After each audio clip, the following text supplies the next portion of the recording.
Le juge passe la robe, ajuste son col et se prépare à rendre justice. Ça va bien.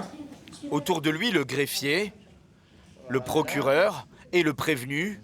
Une audience fictive reconstituée par ces jeunes, tous suivis par la justice des mineurs. Déjà, en fait, c'est toi qui prends la parole en premier. Donc, tu lui rappelles, en fait, les faits pour lesquels il est là. Dans le rôle de l'avocate, leur éducatrice sert aussi de guide. Donc vous êtes reproché d'avoir détenu des produits stupéfiants et de les avoir mis en consommation. Qu'en pensez-vous? C'est grave. Après examen des faits, témoignage de la maman, une autre éducatrice. Je vais essayer d'élever un jeune qui maintenant fait 2 têtes de plus que vous, qui a 16 ans. Le procureur donne ses réquisitions, des travaux d'intérêt général. Moi, ce que je propose, c'est des tiges sans Z. 100 Ouais. Wow. Puis vient la sentence. Le tribunal, après avoir prononcé le délibéré, vous condamne à 2 semaines de tige. La séance est levée. Elle permet ensuite un échange. Alors, vous en avez pensé quoi, les gars?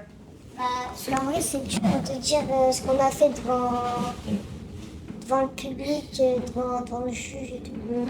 Une prise de conscience pour ce jeune, passé de prévenu dans la vie à juge dans ce jeu de rôle.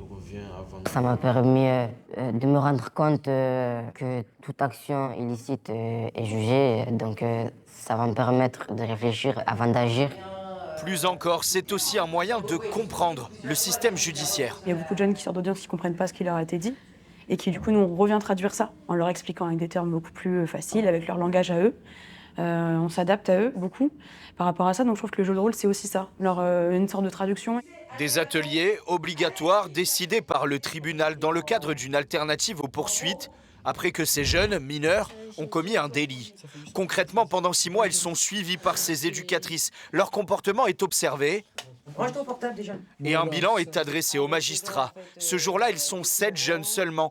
2 autres manquent à l'appel. On est les yeux et les oreilles du juge. Là, je vais devoir faire une note de carence et son dossier va repasser devant le juge des enfants. Les éducatrices proposent aussi une activité dite de réparation. Ici, des paquets de confiserie préparés pour être livrés à des bénéficiaires des Restos du Cœur. Tenez madame, régalez-vous. Monsieur,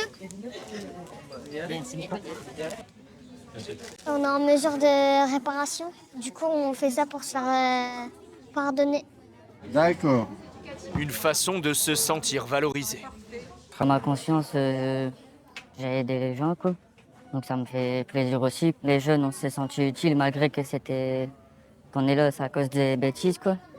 Donc on se rachète. Je vous remercie tous de votre gentillesse et de votre bonne humeur. Ils se rendent compte aussi qu'eux, ils sont capables de faire des choses bien. Et franchement, à part nous, des fois, c'est compliqué qu'on leur dise. Donc la PJJ, elle est aussi là pour les mettre en valeur et leur prouver au quotidien qu'ils savent faire des choses positives.